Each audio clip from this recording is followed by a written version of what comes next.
Hey there, YouTube family, and welcome to another episode of Cooking with DJ. And so today I'll be showing you how to make a very simple dish that can be used for breakfast, it can be used for lunch, it can be used even for dinner. Hey, if you want, you can use it for snack. I'll be showing you how to make a kielbasa, pepper, onion, and potato hash. So go ahead and get your seasoning cabinet open and let's start cooking. All right. And so for today's recipe, you will need some post-cooked kielbasa. You can use beef kielbasa if you want, but I've heard that the beef kielbasa has more of an oily element, so you may not want to use it for this dish. But I have this one here by Hillshire Farm. It has pork, turkey, and beef in it. It's absolutely delicious. Get that. You will also need 3 medium-sized potatoes. You'll need 1 yellow onion. We're going to use a half of yellow bell pepper, a half of red bell pepper, and a half of green bell pepper.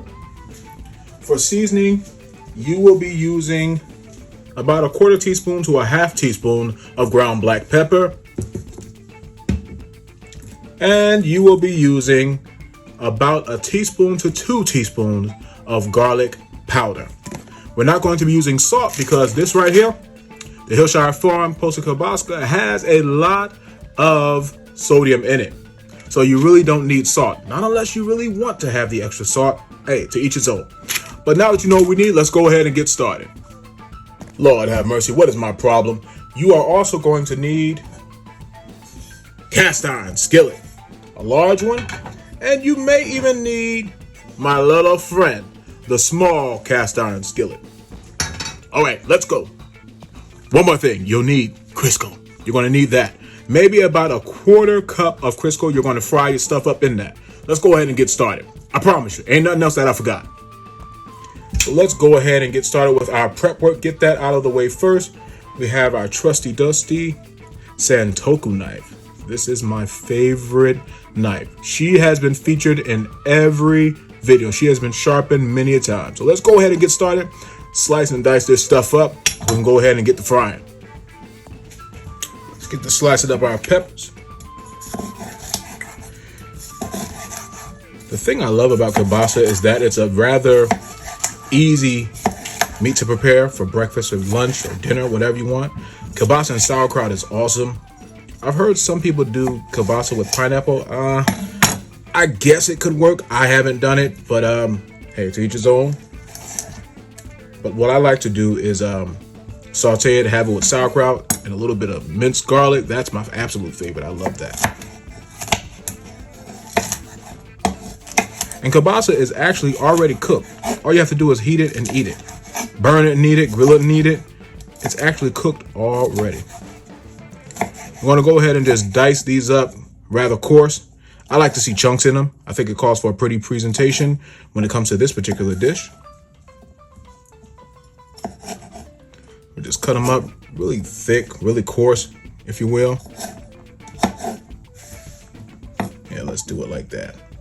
Make them really thick. Keep a little thickness on them. Just bite into some chunks of goodness. Speaking of hash, corned beef hash is one of my favorites. I actually grew up on that, eating corned beef hash all the time, and everyone does not make a good one. Yeah, I have to see it before I eat it because everyone's corned beef hash is not good, or sometimes it's undercooked, or sometimes it's too cooked. It's burnt all up and dried all up, and you just be messed all up.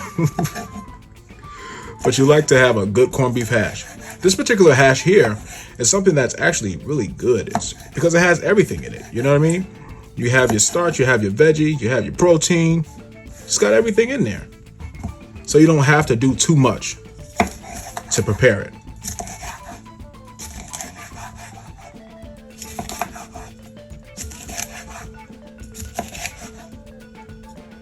As far as your potatoes are concerned, we're not even going to peel them. We're going to cook them as is. Just going to throw them in there. Cook them as is. We're not going to boil them. We're not going to parboil them. We're not going to do none of that. We're going to throw them inside that cast iron and let them work. Let these bad boys just rip.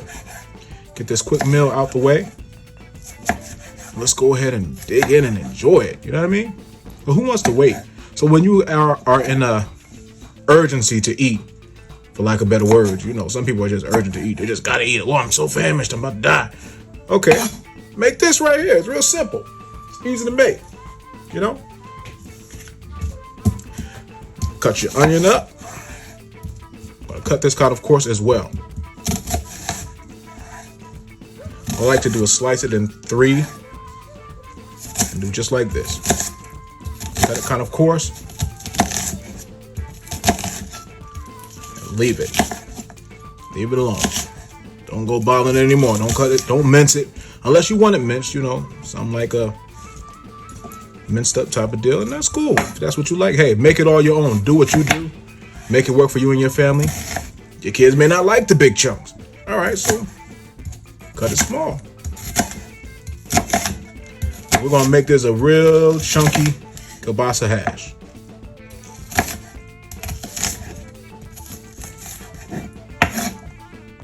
On to the potatoes. We're gonna cut these thick as well. Slice them like this.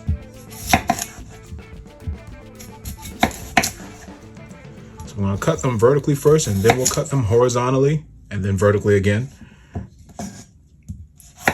Cutting it vertically. Big chunks here. Big chunks here. Think big.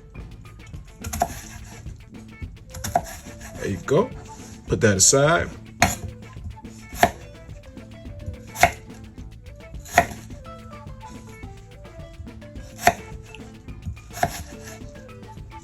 This Santoku knife, man, she is beautiful. Cuts beautifully. I just love it. When you get to the ends of your potato, cut it a little bit smaller. I mean, a little bit bigger, rather.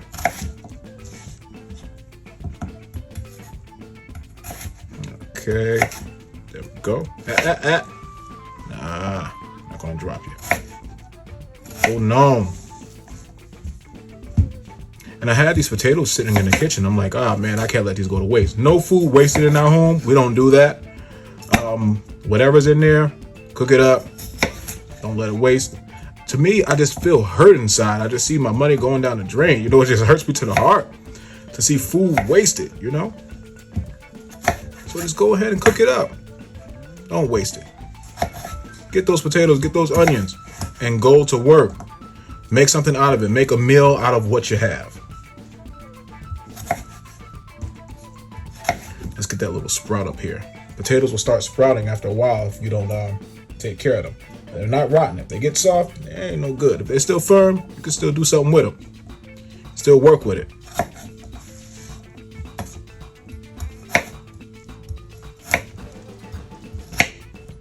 Take the little sproutings off and make something magical. Make something wonderful. You know what I mean?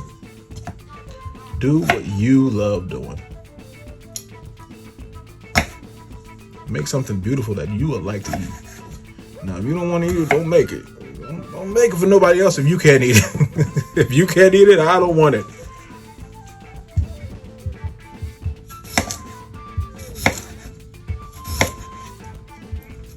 All right, the prep work is the hardest part of anything. I say get that out the way first.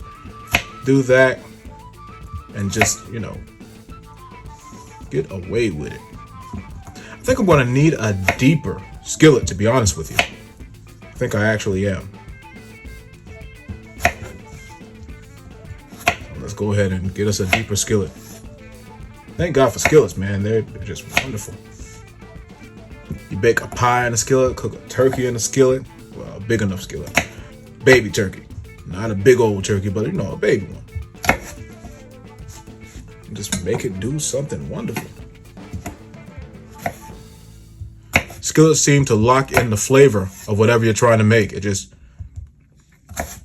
be sopped all up inside that cast iron, and it's wonderful. It's beautiful. Beautiful thing. Say goodbye to my little friend because we're not going to be using this one. Got to replace it with a real big one. Yeah. Say goodbye to my little friend. Here's my big friend. We're going to put all that good food inside there. Go ahead and slice up our kielbasa. Now you can cut it circular. You can cut it in half. You can cut it on a bias, whatever you choose to do. Keeping in mind, I'm not using any gloves because this is cooked, so you don't have to worry about any contamination and all that other stuff. So let's go ahead and slice this bad boy up. Let's see. Maybe cut her like that. Yeah, just cut it circular. Big chunks. Think big. Think big. Gonna brown her up inside the skillet. My little friend's mama. And make it real pretty. Make it real pretty. What we're gonna do is we're going to brown, sear, actually, not just brown. We're gonna sear. I'm gonna get a little bit of burn on them. I like mine a little bit crispy, a little bit extra done. I like my kielbasa like that. Even when I grill it, I like it to have like a little bit of burn on it. I don't know, something about the crunch and the smoky flavor that just makes you go wild. It's better, you know? So we're gonna drop this inside the skillet first. We're gonna cook that in the skillet first, and we're going to use about 1/8 of a cup of Crisco. And we're gonna put that inside the skillet, sear these, and then we'll drop in our veggies. Lastly, we will add our potatoes to the mixture. Let's go. So our skillet is nice and hot. Good old cast iron. Throw that kielbasa in there.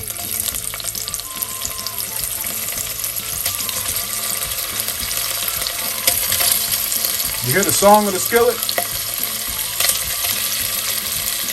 Isn't that beautiful? It's a beautiful thing. The purpose of doing the kielbasa first is that you want to get all the fatty element out of that. Get that brown in there so that way you can drop your veggies in there and it'll just be a skillet full of just wonderful. So let these brown, and then we'll go ahead and drop our veggies and potatoes in there. I want to correct myself. I said that I was going to use 1/4 cup of vegetable oil, the Crisco, but we're going to use 1/8 of a cup because the kielbasa makes its own oil. So we want to make sure that we don't put too much oil. You don't want anything to be soggy and just drenched in oil. We don't want that. Oh man, so that kielbasa is getting that nice little sear on it. See that? Isn't that beautiful? And as you can see, past the 1/8 of a cup of oil, Crisco, you really don't need to add any more oil as the sausage makes its own. So now we can go ahead and add our veggies to that.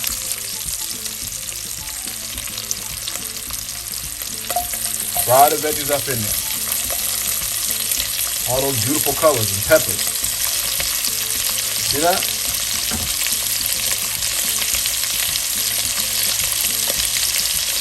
Oh yeah. Yeah, man. Smelling mighty nice up in here. Man, that thing is cooking so nice. And I guess you're saying, when is he going to add the ground black pepper? Well, we're going to add 1/4 teaspoon of that right now. That's what we're about to do. 1/4 teaspoon of ground black pepper. And we're going to add our garlic powder. We're going to do 2 teaspoons of that. Because garlic makes everything better.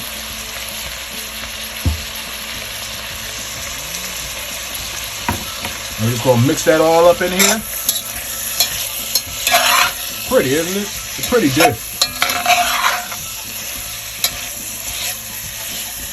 All that oil and the sodium that is in the sausage is actually sweating the veggies, which is bringing the flavor out. You see why you need a cast iron skillet in your life? You need one. You gotta have one. You gotta have it.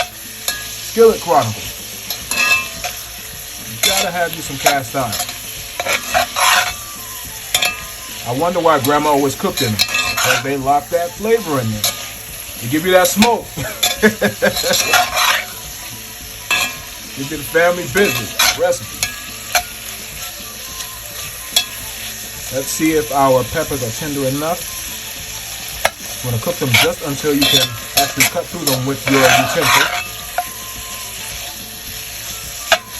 You see all that brownerization on your kielbasa? Isn't that beautiful? Look at that. Pretty. Mama, can you make me some kielbasa hash? Boy, go sit down.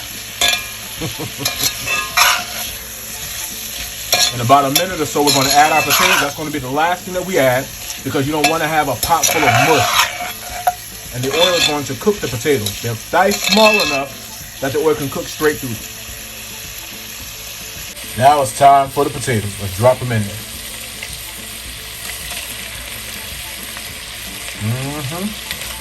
Yeah. Gonna be beautiful. I tell you. You're gonna love it. All the potatoes just going inside that good old Crisco and kielbasa oil. Beautiful.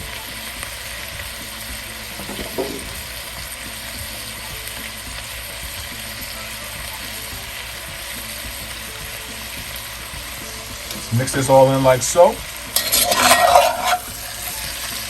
Be sure to constantly mix them as you do not want them to stick.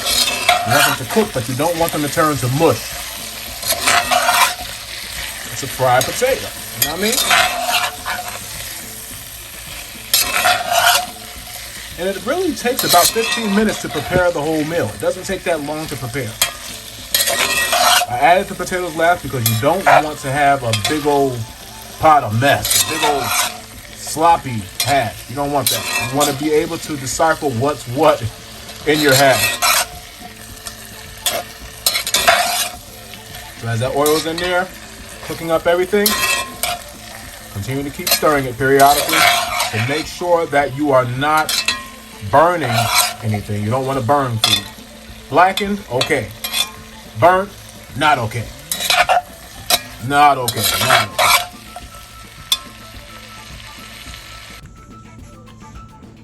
All right, so ladies and gentlemen, ma'ams and sirs, Mr. and Mrs., my brothers and my sisters, here is your kielbasa hash. Wow. Hot and ready. Look at that right there. Isn't that beautiful?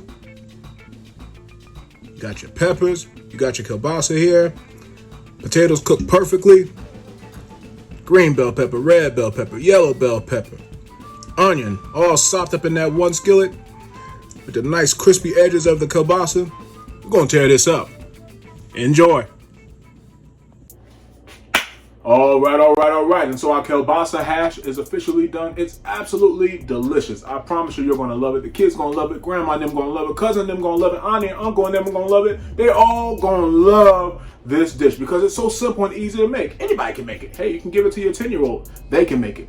Teach them how to do that. Show them this video and say, this is what I want you to make. And let them make this right here. So I thank you so much for your time. Thank you for your subscriptions. Thank you for your likes. Thank you for your shares. Oh, by all means, please be sure to hit that like because that helps the video to circulate. You know what I mean? So let's go ahead and do that. And if you have not subscribed, I've been telling you for the longest, go ahead and hit that post notification bell on the bottom right, bottom left of your screen. Select all so that you'll be notified every time that Chef DJ, that's me, posts another video for your tasting pleasure. So with that being said, you can close your seasoning cabinet, enjoy your kielbasa hash because we're officially done.